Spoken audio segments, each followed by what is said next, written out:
Hi, BAE313 here. And now it's time for the companion video, why escrima and other stick arts are great. For those of you who are smart enough, you might have realized that my first video that ended with the word sucks was a trolling attempt of sorts. Furthermore, for those of you who the video upset, if I got you thinking about your art, I've done you a great service.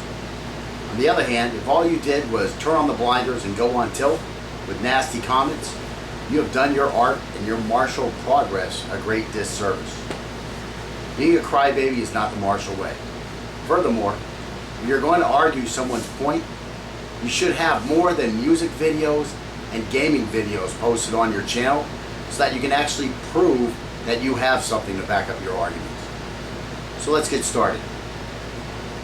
Start with a question, of course.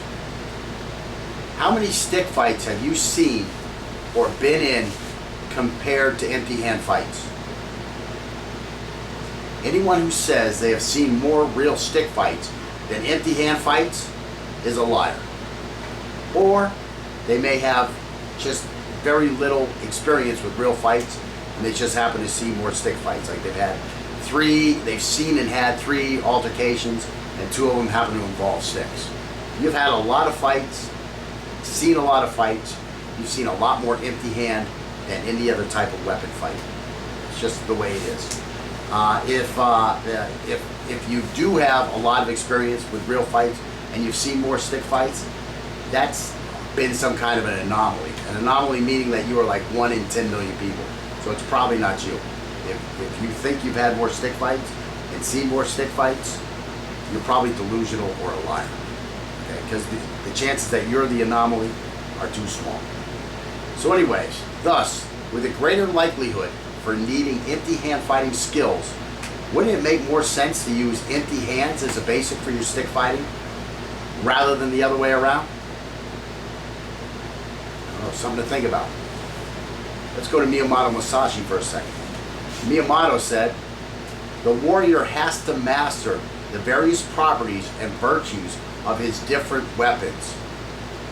If a gentleman dislikes martial arts, he will not appreciate the specific advantages of each weapon. For a member of a warrior house, this shows a lack of culture." So to just say, oh, stick fighting is the same as hand fighting, is the same as this other type of fighting, knife fighting, is the same as pole fighting, okay? It shows a lack of culture. That's what Miyamoto's saying. I'm not saying that, okay? What he is saying is that each weapon is different and you can't handle all weapons the same way. Empty hands are one weapon and sticks are a different weapon. Thus, your empty hands should not be based on stick handling skills, and stick skills shouldn't be based on empty hand skills. Think about that for a minute. Give you a chance to cool down. So let's go over a quick list of how studying stick fighting can benefit you. First off, it's going to help you increase your upper body endurance. As a part of that, number 2, it's going to accelerate muscle memory for punches and bunches, which is critical if you're in a street fight. 3, it increases the ability for each arm to act independently because you're doing the same repetitions with both arms a lot of times when you're training over and over and over. So now that left hand is getting the exact same kind and amount of work as the right hand.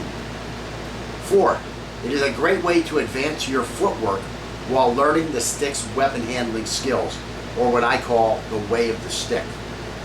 Most of the stick fighting experts on the web seem oblivious to advancing footwork early or to teaching the way of the stick at the earliest levels possible when introducing the most basic weapon handling skills. In general, footwork and the way of the stick, for you Western-oriented guys, that means the physics of moving the stick. That's the way of the stick in Eastern wording. These should be taught at the earliest levels to make it easier and quicker for students to attain the no mind or the void or the conditioned reflex skill levels that are critical to success at free flow and or street situations. And you have to remember, that has to be the focus, is how quickly can I get this student into free flow situations? Because those will most easily translate into street fighting situations. Number 5, increased ability to utilize weapons of opportunity. That's a great reason to pick up those sticks and start learning to fight with those sticks. One thing I will say about sticks is they are very similar to a lot of different kinds of weapons. Okay? So if you pick up those sticks and now you have to pick up something you haven't used before, at least you've taken a step in that direction. So again, it increases your ability to utilize weapons of opportunity. 6, studying a new weapon can help invigorate a training regime that has become mundane. So you've been doing your taekwondo, you've been doing your taekwondo, you've been doing your taekwondo, you are sick and tired of your taekwondo. You're not going to lessons anymore. Just change it up. It can reinvigorate your training regime. Let's see. 6, studying stick fighting can familiarize you with the basics for many sword, club, and pole weapons, and reveal new insights about the way you handle your other weapons. So maybe you've taken a knife class or Western style knife class, now you start doing some stick fighting, and you start saying, wow, I could use some of this stuff in the ways that I operate my knife also. So it can help widen your experience with other weapons by using one weapon. Now this doesn't mean that learning one weapon makes you an expert of the other weapon. No, but it can help you widen your experiences. Okay, let's see, for number 8. For those in law enforcement, stick fighting offers you another, less lethal response along the force continuum. So again, you're a police officer, you have your choices: gun, you have a knife, you have a stick, you have your taser, you have gas, all this tear gas. You have all these different choices. I see a lot of guys using these sticks or adding these sticks to their belt. And how experienced are they really with those sticks? I mean, the more experienced you are with it, the better you're going to be able to employ it. So, you know, be familiar with your tools. As far as for civilians, you want to minimize your force continuum decisions. You want your choices limited to, do I need to respond lethally or non-lethally? So don't think of a stick, if you're a civilian, as movement across the force continuum. You don't need to focus on that. What you need to focus on as a non-professional is, do I need to be lethal? Do I not need to be lethal? Let's see, 9. This is going to offer you a more lethal choice if you are not allowed to possess or carry firearms or knives. Now this is for the civilian. Okay, I can't carry a gun. I can't carry a knife. What can I carry that can make me more formidable? Well, learn how to fight with a stick. Especially if somebody pulls a knife on you. A stick is an excellent weapon because you have that degree of separation that you don't have if you're just hand for hand versus the knife. Okay, let's see. Number 10.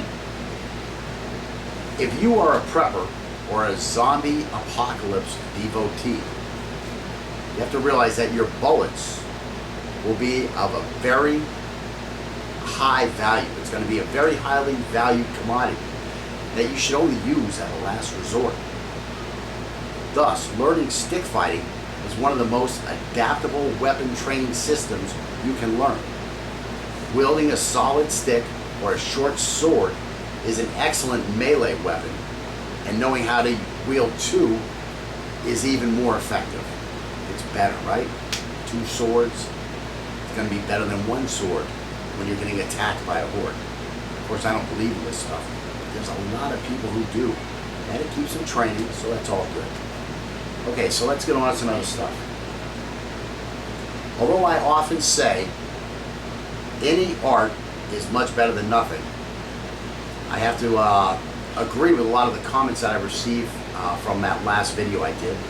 And a lot of those comments were, a good instructor is key. A lot of people told me I must not have had a good instructor if I think those arts suck. Again, the video was a trolling thing of sorts to get you thinking. Okay, the other thing they said is that one of the other big comments was one of the main benefits of practicing stick fighting was the amount of exposure you get to footwork concepts. Okay, so let's go on. In my opinion though, many systems spend far too much time on the longer ranges, which relate more to sparring footwork rather than actual fighting footwork. It's a big difference. Okay? The in-close footwork is where modern day encounters begin, and this should be focused on first. A lot of guys have this backwards. This is because if you start off on the wrong foot, let's say, in a real fight, you're going to start the fight behind. Okay? So you teach your early students, you teach students early on how to fight at this long range. It's not where they're going to be fighting on the street. That's not where fights begin. Okay? This is one of the things I like best about the Kinet system. You know, if you can fight in close with sticks, think about how roomy things are going to be when you find yourself at the same interval with just empty hands. I mean, watch all those Kinet videos. You don't see these guys dancing 4 feet apart. No, they're right here where they can reach out and touch the other guy. And that's where they're fighting with their sticks. That's what you want to be working on, guys. So let's see. Since I think we will all agree that it's much more likely that A, a person is going to be unarmed in an altercation, and that B, most altercations start from a very close range encounter. Again, muggers, they want to get close first. Arguments, those are done at close range. That's where the fight usually comes from. It just makes sense to start training for the most likely case scenarios. Again, you're going to be empty hand, you're going to be up close. That's where you should start all your martial training. This stuff of starting with the sticks at long distance, it's wrong. You're training for the least likely case scenario. You're doing a disservice for your students.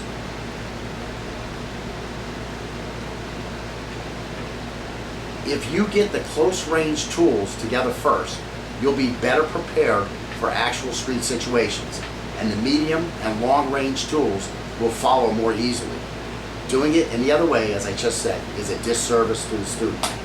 The same goes for teaching sticks before hands. Unless you are certain that the student is more likely to be armed with the stick in the event of a dynamic critical incident. So getting back to being a martial student, it is the yin to the yang of empty hand that you learn martial weapons that you can use practically. It sets up good karma. Like taking a first aid or a life-saving course is part of the yin to the yang of your martial training. Okay? If you're going to learn how to break it, you should take some time to learn how to fix it. Okay? That's yin and yang. That's good karma. Okay?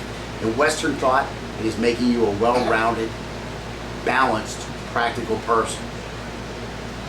Same thing with learning weapons and empty hand. You should pick up weapons when you get the empty hand down. Okay, now let's look at a true story about a guy I know who we will call Dexter, because he looks like Dexter from the TV. Dex is a light-skinned Caucasian who grew up in the US of A, and he was visiting a girlfriend in Managua, Nicaragua. So he definitely stood out in that Central American country. During the visit, he and his girlfriend decided to take a bus into the country to visit his girl's mom. When they got to the bus station, a local talked to Dex's girlfriend and told her that the two should take a private taxi because gangs had been robbing the buses at the outskirts of the city. The guy also recommended a reputable driver and a great deal for them. Within a few moments, the driver arrived, and Dex and his girlfriend got into the back, and their new friend and the driver occupied the front seats. The driver drove a bit and stopped to pick up a guy and a girl, and they entered into the back of the cab, one on each side of the cab. So you got these two strangers here. You got Dexter and his girlfriend in the middle. You got the new friend in the front, and you got the driver in the front.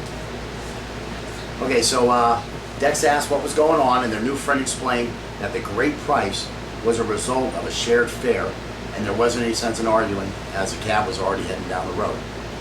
So, of course, on the outskirts of the city, there was a robber, and Dex and his girlfriend were the victims. The new friend turned in his seat and immediately began raining punches on Dexter, while the girl sitting next to him began stabbing him repeatedly. Dexter's girlfriend was taking a savage beating from the guy who had entered the cab on that side. The cab stopped, and Dexter was taken out and was told to get all his valuables from his pockets and his bags, or his girl would be killed. So Dex complied. The robbers then searched his wallet, and his debit card was appropriated. Dex was loaded back into the car, and the car was driven to an ATM. After another threat on his girl's life, the robbers headed to the ATM with Dex's PIN, and as much money as possible was extracted. Once the robbers got the money and everyone got back in the car, the attack began again. During the attack, the new friend, the guy in the front, his hand got cut from someone doing the stabbing, and it was cut badly. And this guy started freaking out. He was puking and crying, and some people had started coming over with his screaming towards the cab. And at that point, the robbers stopped the attack and they sped away towards a more remote location. Dexter was told that if they remained quiet during the drive to the isolated area, they would be released without any more harm. Luck happened to be on Dexter's side, and after being left in this remote area, they were able to walk back to a busier road, and an older couple picked them up and helped them with some first aid and took them to a bus stop and even gave them some money so he could get back to Managua to get to the embassy. The question is, what could have made Dexter and his girlfriend look less like potential victims? If Dexter was 6 foot something with bulging muscles, that would have worked. But for a lot of us, our DNA limits our physicality. If Dexter was open carrying a sidearm or a knife, that would have worked well. They would have said this isn't a guy to mess with.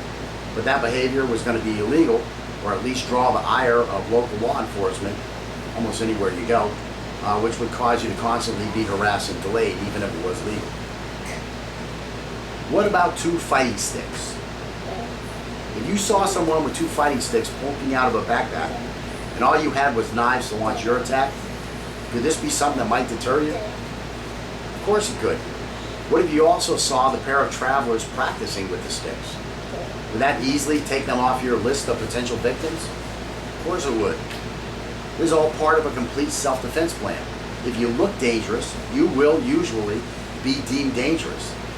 And an easier victim will be sought by those looking to do someone harm. This is the same theory that makes all those MMA-themed shirts sell so well.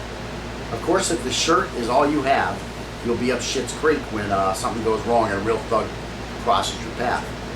In general, though, fighting sticks are easily obtained in most of the less civilized parts of the world. They are not looked upon with much ire by law enforcement. They will pass through customs much more easily as souvenirs. And if you are properly skilled, they are a big upgrade to your hand-to-hand, especially due to the added distance they help you maintain against an adversary. So let's talk about getting trained. When taking up a new weapon, as an already skilled martial artist, the secret is to avoid reinventing the wheel and wasting time learning less effective strategies than your current foundation. Sometimes once you get the weapon skills down, it will be best if you leave the system you are learning and integrate the weapon handling skills into the intermediate or advanced level of strategy that you already possess. This all fits into the training triad, which includes skills, strategy, mindset. Okay? That's the way you should be. This is what you should be focusing on when you're teaching. Weapon handling skills, fighting strategies, and mindset.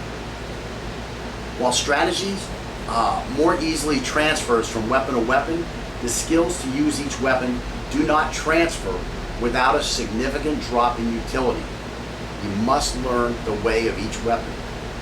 The big mistake would be to force weapon skills from one weapon to another. Referring back to what Miyamoto Musashi said, the warrior has to master the various properties and virtues of his different weapons. Back in 1994, while I was in the Marine Corps, I had a friend who was a high-level tournament competitor who studied a system that did not include weapons training.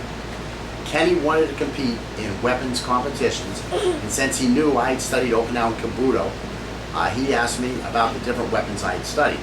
We discussed the complexities of the several weapons, and I told him the easiest to integrate would be the tonfa. Everybody knows the tonfa, right? Stick with the handle, okay? I showed him the weapons skills, the basic weapons handling skills like basic blocking and striking techniques, and he immediately told me, I have a kata that would work well with that. So we started working together on integrating the tonfa into his kata, and within a month he was picking up trophies. I mean, this guy was a high-level competitor. He was in the southeast region at the time. He was ranked like 3rd in fighting, like 2nd in kata, and he wound up getting all the way up to being ranked 5th in weapons. This is back in like 85, that period there, 83 to 85. So anyways, because of Kenny's advanced skills, again, because he already had advanced skills, okay, he was able to quickly and effectively integrate the basics of the tonfa into a usable format within his system. While initially he would have probably be better off fighting without a tonfa in a real fighting circumstance. If he had to face a guy with a knife, he'd probably be better off if he was armed with a tonfa to, again, provide that layer of protection between him and the knife. And again, I don't know if he continued to train because I got transferred and we didn't hang out anymore. But if he continued to train with a tonfa, there may have become a point where he would have been better off fighting with a tonfa than being empty-handed. Again, because of these arguments, I think learning escrima or other stick arts is a great way to accentuate your martial art. All right, in closing, if you don't know who Miyamoto Musashi is, or if you haven't read his book, Book of Five Rings, you should definitely take the time out to read it. Under no circumstance are any of your instructors more knowledgeable or enlightened concerning life and death combat than he is. Period. No exceptions. He precedes Dose Perez, and it is my belief that he is the source of the Philippine martial arts systems incorporating two sticks into their systems that originally were meant only as sword training, but later became focused on stick fighting when the Spanish disallowed swords to be carried. Again, that's my belief. If you are a knife or a stick guy and you have not read Go Rin No Sho, you have left a lot of knowledge on the table that is highly applicable to you. Mark McYoung often spouts off at the mouth saying that there are no professional knife fighters. Well, he's 100% wrong. Musashi was an undefeated professional knife fighter, and he left some specific information for anyone who wanted to learn. And again, it's in his book, Book of Five Rings, Go Rin No Sho. Again, let's hear from Musashi concerning studying a system that is not specific to the weapon for the purpose of lethal combat. Nowadays, the schools of archery, as well as other arts, have more flowers than fruit. In times of real need, such kind of skill is useless. Again, this is a direct derogatory comment for the stick twirlers, which I refer to as swicklers. Swicklers teach pattern after pattern at intermediate and advanced levels without incorporating various footwork and free flow drills and free sparring with some level of significant contact preferred.